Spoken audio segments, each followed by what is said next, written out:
knew there'd be blowback. I didn't know how much. Good afternoon to you. Good Monday afternoon. I'm Dejan Kovacevic of DK Pittsburgh Sports. This is the new Double Shot Show, and this is the first one we'll have had since my exclusive reporting last Friday that the Steelers do not want Russell Wilson back. And I'm going to take the opportunity here to share some additional thoughts on that reporting, some little bit of additional information since that reporting, and try to address some of the stuff that came this way, because you Steelers fans are quite the cynical lot when it comes to reporting on the team. I'm going to clarify one thing first and foremost. This wasn't speculation. I don't do speculation. This isn't a situation where I'm going, "Ooh, what could I write about or talk about today?" It's not how this works. It's not how the journalism business works. You talk to people. Those people are your sources. They're not sources in quotation marks. They're actual humans. And there are actual conversations that take place. And then from there, at least as it comes to our company, what we do is we talk about who our sources are with each other. We will lay it out. And even though I'm in charge of this particular company editorially, I still do the same thing. I talked to our football staff. I talked to Chris Halleck and said, "Hey, here's what I've got.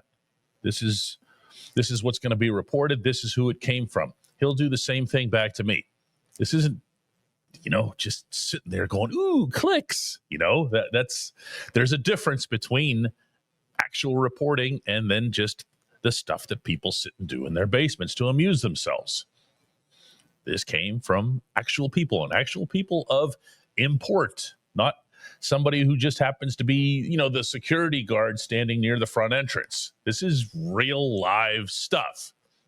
So when I say, or I report, that the Steelers do not want Russ back, it's coming from actual people. I know this sounds crazy to keep repeating, but you wouldn't believe some of these responses that come. Now, does that mean, because this was another thing that came up a lot, that they have, and this was the exact term that would get used, slammed the door on Russ? No, when they slam the door on Russ, it's when somebody goes public. And probably somebody like Art Rooney goes public and says, "We don't want Russ back." Well, you know when that's going to happen? In any situation? Ever? It's not. Nobody does that. So let's say, for example, the Steelers were to have some sort of crazy situation and they decided that they want, they're not bringing Russ back.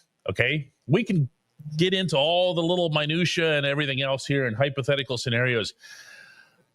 The stuff that I heard that led to that reporting was not the kind of stuff that could be overcome. It's not the kind of stuff that could get patched up. It's just not. I've been doing this a long time. I have seldom heard, how do I put this? Anyone associated with the team or a team say things like this. They don't want him back, okay? Now, as far as the little extra or new element to all this, what I did hear over the weekend, and it was more that it was affirmed than anything else, is that they really like Justin Fields and they want him back. And that's not me saying this to you. That was another thing that came this way. You're saying you want Justin and you're just doing this to what end? To what end? I'm taking the position that I like Justin Fields as the quarterback because I think he's a good quarterback and has more in him. Not everything has to be, goofy agenda driven or whatever. I think that he has shown progress since he's been in Pittsburgh. I think that he has the ability to continue on that ascent. I don't know that he's going to skyrocket or anything like that, but I think it's worth finding out. It's worth pursuing. And way more important than what I think, that's what they think. That's what they think. Now, the catch to that is they still have to sign him. And he has to be part of that. Now, when Justin and I have spoken this season, including after the game in Baltimore, he made it very clear he wants to return. He made it very clear that he was happy with everything in Pittsburgh. And I now understand more of why. Because there was a click there. There was a chemistry there between him and the team. Overall, all of his offensive coaches, his head coach, everybody. And even with the plug having been pulled on him after 6 starts, he has no enmity whatsoever toward anybody involved, including Tomlin. So, okay, great. There it is. And when we come back, let's talk with Chris Halleck. At DK Pittsburgh Sports, we take pride in coverage that connects our city's fans to their favorite teams. Now, that connection's stronger than ever. Introducing our all-new state-of-the-art app. Find expert inside reporting and original podcasts. Check live box scores. Track the latest stats. Chat it up with our community of thousands of fans, all in one place. The new app from DK Pittsburgh Sports. Coverage that connects.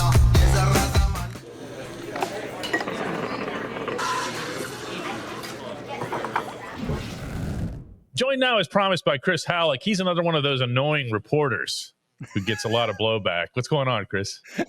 What's going on, DK? How you doing, man? You know what? You and I have both covered a lot of other teams and other sports over the years. Is there any fan base that is... Oh, look, I'm just going to say it, okay? I don't care who gets offended. Is there any fan base that's weirder when it comes to dealing with reporters or trusting or not trusting reporters? For me, there isn't. I mean, I've only covered a team for one other fan base, and there are a lot of similarities just between sports fans based off of that. But I do think the Pittsburgh breed is a little different for sure.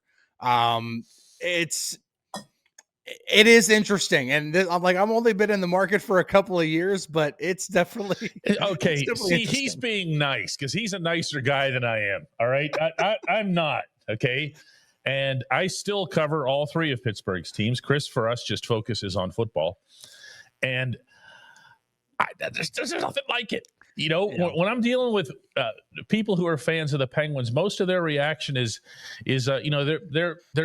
they're grateful that you're out there, that they're looking for the information, they're looking for insight and whatever else here. There's disagreement, but it tends to be of a hockey nature.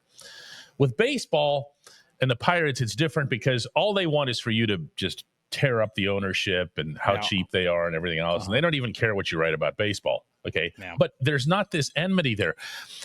With fans of this football team, fans of the Steelers, there's almost this intensive interest on who covers the team, who's really there, who's not there, who knows their stuff, who can you trust.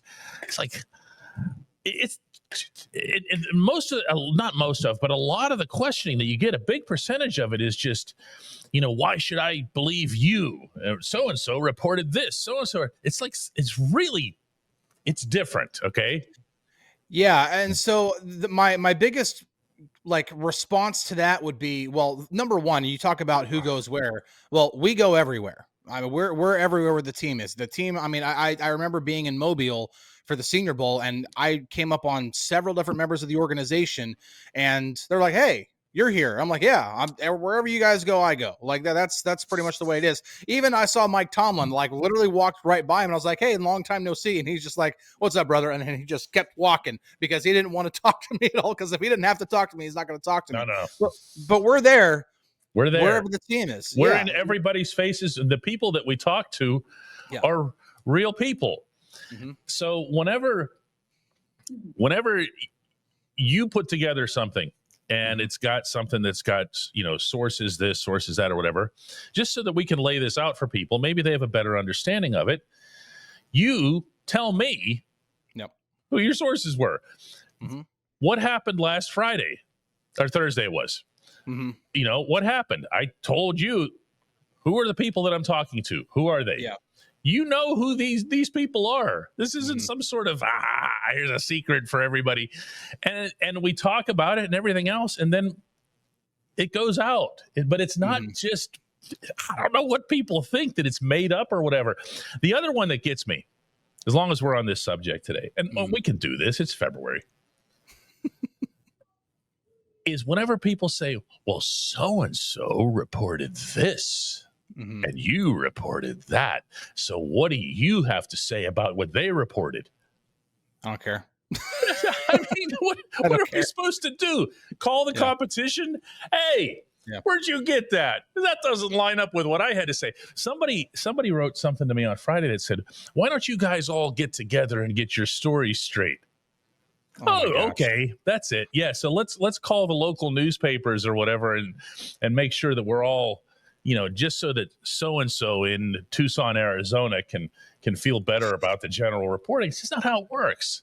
It's just not how it works. No, it's not. And the main thing that, at least from my perspective of just being a reporter, is the sources that I trust are the only ones that I will ever report anything from. I'm not going to report if I have, like, there are a couple of sources that I have that I might not have even named to you, because I will never report something that they tell me directly. But what it will be is something for me to go chase somewhere else. Then maybe they can tell me something in which I'm like, okay, that sounds interesting. Let me check with people that I actually trust and see if there's any legs to this or if there's any truth to it. And then if that holds up, then there we go. Now I've got legitimately multiple sources, and now from sources that I trust and know that they know what they're talking about, that, okay, there we go. So the other one that comes in is, well, if this comes true, ... Okay, nobody here is Nostradamus either. Yeah. What you report is what it is that you hear, as you just said, from people that you trust, from people who have been truthful with you in the past, who've been honest with you in the past, who aren't lying to you. Okay. Then you have something, then you report it. So in this case, I hear from the people inside that, that there's a big old problem with Russell Wilson. All right. These are people who have never lied to me. These are people who have really not anything to gain from lying to me. And I share this information and I put it out there. It's not a prediction. It's not a forecast. It doesn't mean that Russ is gone or whatever. Russ isn't gone until he's gone. It is exactly what it is, but it gets interpreted a lot as some sort of prognostication. Do you know what I'm saying? Yeah, I felt reporting what's there. I mean, we even got, like, I remember getting a couple of comments near the end of the season whenever I was talking about Russ's future, because I double checked, because I got from a couple of very reliable sources, and if we could name them on here, you'd hear who it's coming from. That's the other thing. If you knew who we were talking to, it's like everyone would shut up in a heartbeat. Yeah, if you knew where it was coming from, then there you go. But that the plan was to bring Russ back, and that plan began in August, and that wasn't a guess. Now, I got pushback near the end of the season because now all of a sudden it doesn't look like it. And people were like, well, what happened? But you said back in August, but guess what happened in the interim? An entire season played. An entire National Football League season happened. And in that season, as per, this is also going back to my report from last Friday, there was a major concern just about his arm strength, which is not something I hadn't heard that before. There's a lot of the stuff that I heard last week that I had heard before. That was not one of them. Yeah. That they were concerned about the fact that he just didn't have that zip that was needed on some of these throws that he was attempting. And that even on the so-called moon balls, a lot of them, as we saw, were underthrown, and receivers would just, because, George Pickens' case is really, really talented, would come back to it or wait on it and just win it. Yeah, there were real things that came up, and that changed. The situation changed from the time that I remember exactly which reporting you're referring to, and it was something that I later heard as well.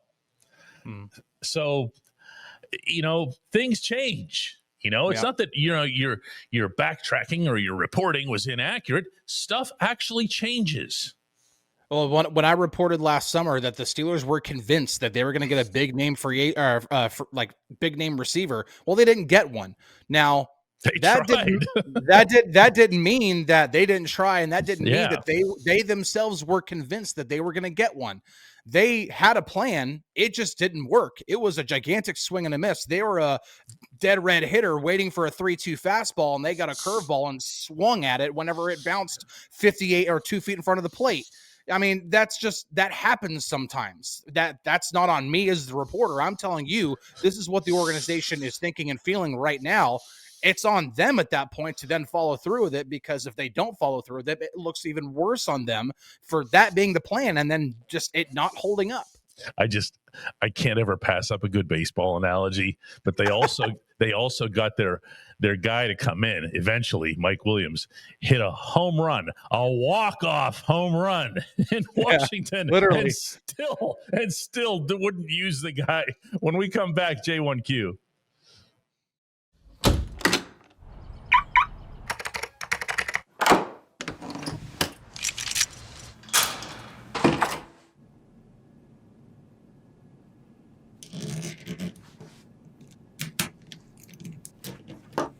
Safety is a habit. Gun safety and responsible storage are no different. Help prevent gun accidents, misuse, and theft. Keep firearms safe and secure when not in use. For safe storage options, visit projectchildsafe.org.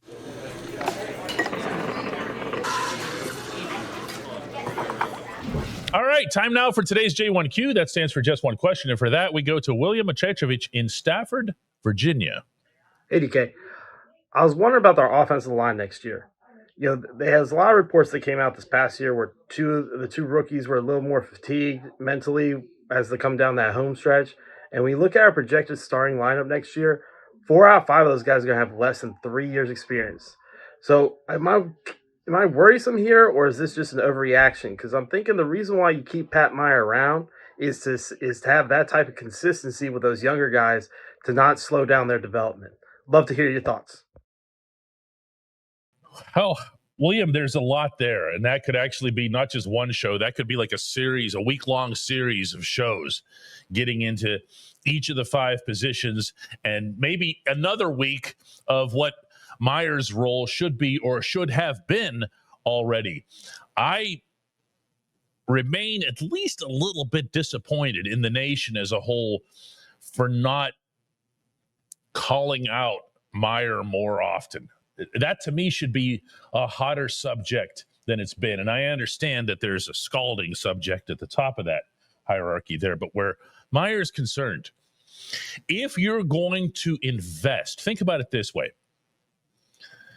All that money, as they put into James Daniels, Isaac Seumalo, all those high draft picks, the 2 first-rounders, the second-rounder, into that line, you had better have utmost confidence, and I mean overflowing confidence in the individual who's overseeing this. And that is Meyer. And I feel like we haven't seen enough improvement from young players under his watch to have anything close to that kind of sense. I mean, look, Broderick Jones he's a subject unto himself as well. But they gave up a lot to get Brod. They traded up to get Brod. That's got to be a can't-miss pick. And at the very worst, it's got to be a can't-miss level of instruction that helps, even if he isn't necessarily that you really, really nailed it kind of pick. That's problematic. That's problematic not just for Brod. That's problematic for Troy Fautanu, because you just got another one of those the year after. Now, that doesn't mean that they're the same player or have the same thought processes or anything like that. I happen to think a lot of what I saw of Fautanu in a very, very short span, but you better be sure. Now, at the same time, I can't have this conversation without pointing out that the two interior guys in this mix, and you cited them as well, had good years. In Zach Frazier's case, arguably a great rookie year, and he's coached by the same guy. So how much of it is the player? How much of it is the teacher? Only time tells that sort of thing. But you can't miss. You can't miss. And for this never to have come up, for actually, what am I saying? They didn't make any changes of any kind to the coaching staff other than losing Aaron Curry. And that's just not, I don't know. They better be right. Let's put it that way. I appreciate you, my man. We're going to be back with another one of these tomorrow.